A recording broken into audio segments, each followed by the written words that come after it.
Saudaraku, pertandingan melawan Kudus Sukun Badak berlangsung di Gor Amungrogo, Yogyakarta pada Jumat 26 April 2024. Dan Jakarta Stinbin berhasil mengalahkan lawan mereka dengan skor akhir 25-22, menjadikan mereka unggul 2-0 dalam pertandingan tersebut. Set kedua dimulai dengan kesalahan poin dari Kudus Sukun Badak memberikan keunggulan awal bagi Jakarta Stinbin meskipun Rifa Nurmulki membuat kesalahan penerimaan, kedua tim kembali berimbang dengan skor 1-1.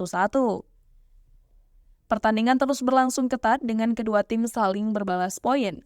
Menciptakan keadaan imbang 4-4, Stefan Kosawafik berhasil memberikan keunggulan tipis bagi Jakarta Stinbin. Kudus Sukun Badak di bawah asuhan Irbas Syahjano berhasil memimpin dengan 3 poin beruntun. Memimpin 97 atas Jakarta Stinbin, namun Farhan Halim dan Rifan Nurmulki menyumbangkan 2 poin beruntun untuk menyamakan kedudukan. Gokhan Gokos dari Kudus Sukun Badak mampu menghentikan poin beruntun Jakarta Stinbin, tetapi es dari Sukun Badak memberikan keunggulan bagi tim lawan. Di sisi lain, spike tajam Farhan Halim kembali menyamakan kedudukan. Rifki Ferdianto dan satu kesalahan servis dari Kudus Sukun Badak membuat pertarungan sengit tetap skor 13-13.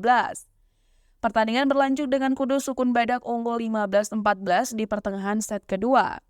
Namun, Jakarta Stinbin dengan trio Rifa Nurmulki, Farhan Halim, dan Pedro Molina sebagai andalan berhasil membalikan keadaan memimpin 18-16.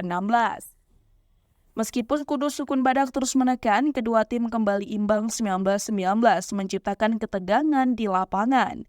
Jakarta Stinbin berjuang keras dan berhasil memimpin 22-20 mendekati fase akhir set kedua. Servis es dari Pedro Molina menambah keunggulan mereka dan Rifa Nurmulki dan kawan-kawan hanya membutuhkan 3 poin lagi untuk memenangkan set kedua.